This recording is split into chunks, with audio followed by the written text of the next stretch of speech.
welcome back to Vlogmas. This is my friend and housemate and fellow PhD student Anna. Hi.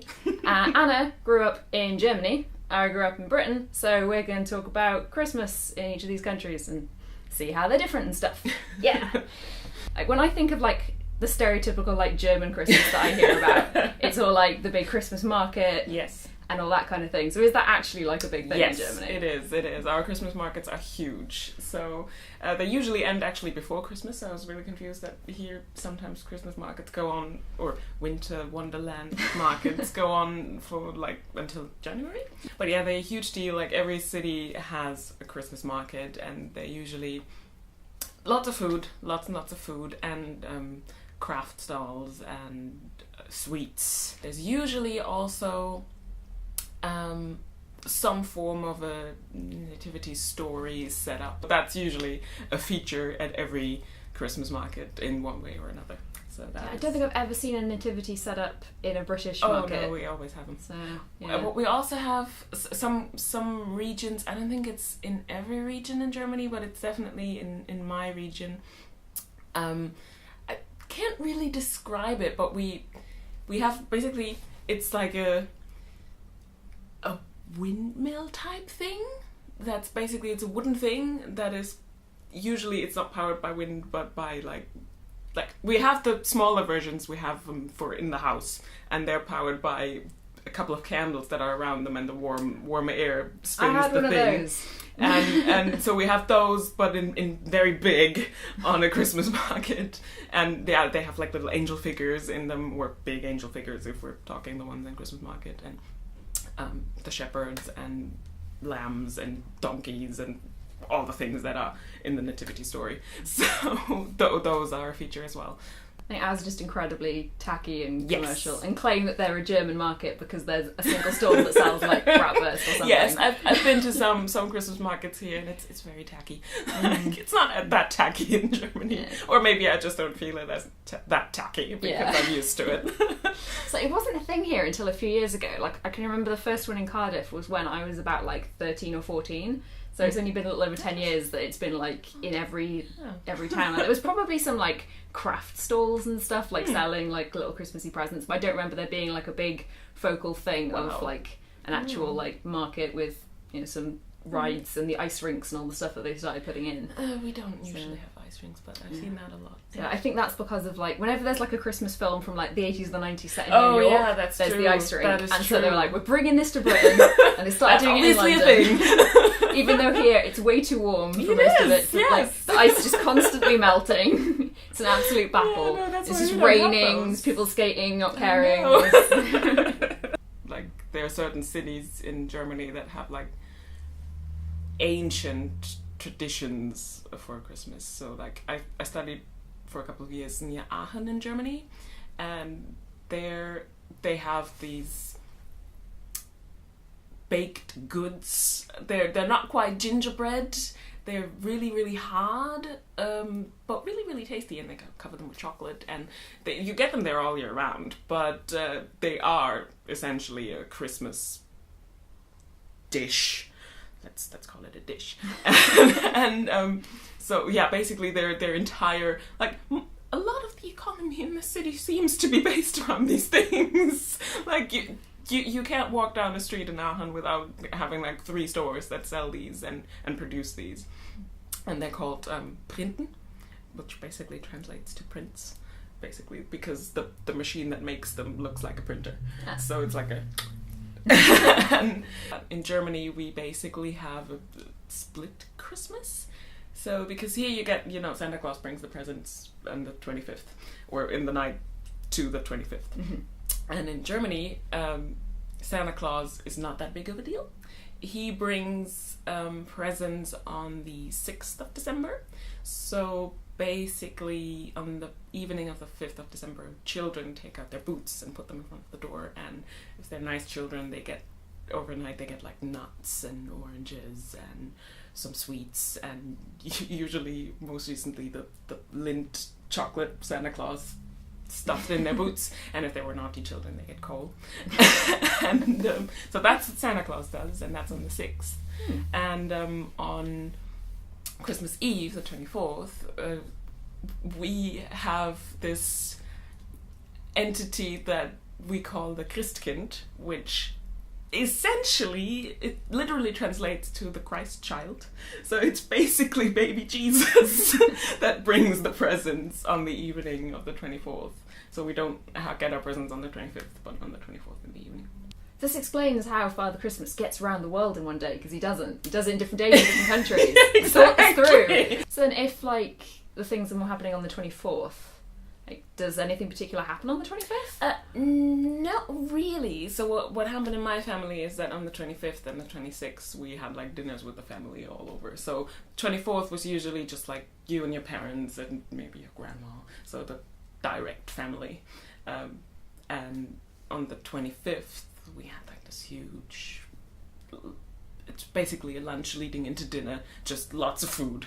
We're not a very traditional family, so I'm not entirely sure how traditional Christmas dinners are in Germany, but we did have goose sometimes, but mostly it's just whatever we feel like.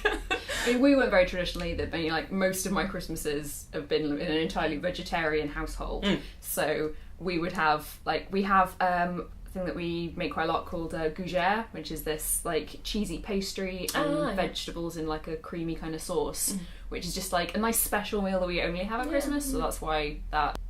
It was usually my mom and my stepdad and me, and then my grandma would come over, or we would do it at her place.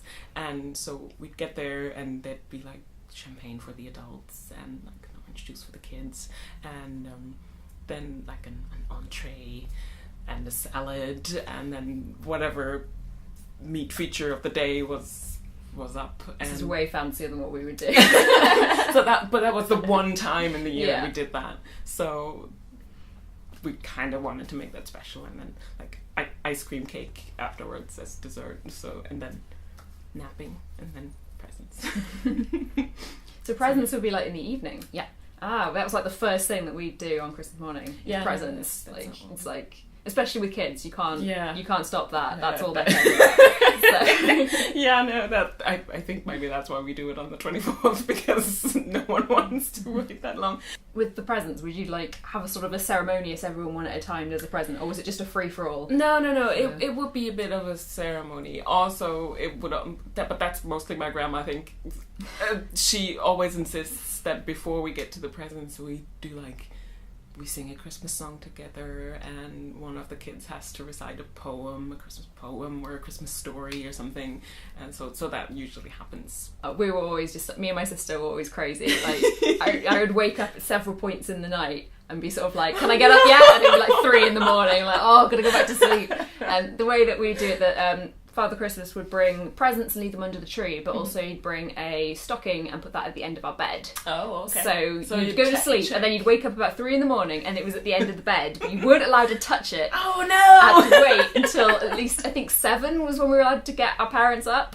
And I remember when we were quite little, we shared a bedroom with bunk beds, and there'd be the two of us like whispering, sort of like, "What could you see in your stocking?"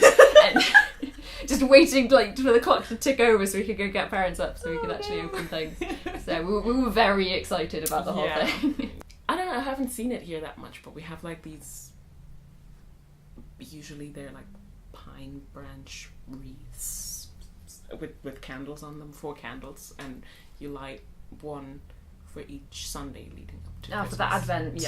Yeah. So it's the first candle on the first Sunday of December, and then the second candle. I think that's the thing, for most people, like, the religious aspect of Christmas is not very important. Like, I'm not Christian, my family is not Christian, but Christmas is still a big deal. But it's a family time rather than a religious time. So all that kind of thing has kind of got a bit lost in my family's traditions anyway. But I'm sure a lot of people do still do that. I remember the kids' TV show Blue Peter, which we used to watch, which is like a magazine show for kids. Okay. Yeah. And they would always have the Christmas Advent candles, and like they would be lighting that and everything. And always this fire hazard of tinsel and candles. But so that's like the only time I've really seen that. Yeah, we've recently replaced them with like LED lights, so they're not actually candles anymore. But did you used to have something like at school? Like we would always have the Christmas production before the end of the term. Yeah, not so much in school, but most of the kids in my town were involved in the church some way or another. So when we were kids, we would always have to put on the nativity play, Christmas story stuff in the church. In lower primary school, we would do nativity. So that was from the ages of about 5 until about 7 or 8. We'd always do a nativity every year. Yeah, I think But that was in the upper part of my school, primary school, so from about 8 to 10, 11, it would be a Christmas themed play, but it would be a full on, like every class would have a different section, and there'd be some of the older kids would be having like main parts that ran through and like linked everything together. Wow. And we had musical numbers, and it was that amazing. Sounds amazing. And it would be about a month before the end of term, like pretty much every other class would be doing like practice for that and learning your lines and everything. It was amazing. That is amazing. So my school took it really seriously. We did not have that. And there would be a surprise section while we did rehearsals that we wouldn't see, that would suddenly like the curtains would close and the teachers would come on and have a little secret bit that none of the kids had seen. And it was just, it was so good. That sounds amazing. I remember I played an angel once, and my grandpa made me like these super giant wings. They were so big. I'm so happy. They tried to make me be the angel once because my school was very like not PC if you look back on it, because it was the angel had to be a blonde-haired white girl. So, but they would pick somebody who was tall to do that, and they asked me to do it one year. And I just flat out refused because it would mean wearing a dress and having tinsel in my hair. And I was the biggest tomboy. Oh no. There was no way I was doing that. I was the girliest girl. I loved it. I'm trying to think of like stuff that happens like after Christmas, because we have Boxing Day on the 26th. Which, we don't have Christmas crackers in Germany. Nobody does. It's such a British thing. Because I didn't realise that it's a British thing. Because it's just such a normal thing they do. Is. Christmas crackers is just like the little cardboard tubes with the little like breaks at either end. So you grab it, 2 people grab it and you pull it apart like that. And has a tiny, tiny little explosive in it, so it makes a little pop. Yeah. And whoever gets the middle part wins it, and there's like a really crappy plastic toy and a really bad joke and a little paper hat. And it's really stupid, but it's awesome. It's one of the biggest traditions. I was so excited when I did that the first time. I was like, what's this?